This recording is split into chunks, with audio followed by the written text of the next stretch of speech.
আমি গণতান্ত্রিক আন্দোলন হয়েছে 17 বছর। গণতন্ত্রের জন্য আমরা পরিশ্রম করছি, আন্দোলন করছি।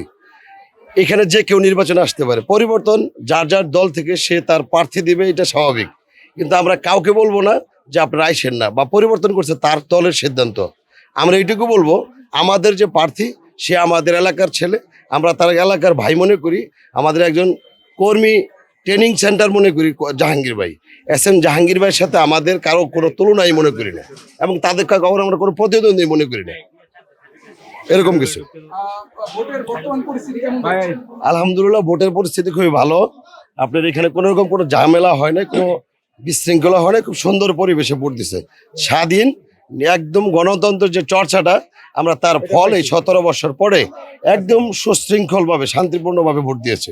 একদম আনন্দ, এটা বলা হয় ঈদের আনন্দ বলা চলে।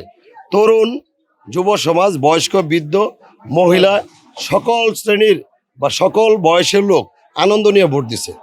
কোন রকম সবাই আনন্দ পাইছে এখানে ভোট দিয়ে। নির্বাচিত হোক জনগণের ভোটে আপনারা সেই ফলাফল কি মেনে নেবেন? অবশ্যই, ইনশাল্লাহ ইনশাল্লাহ। আমরা সিদ্ধান্তের বাহিরে, আইনের ঊর্ধ্বে কেউ না।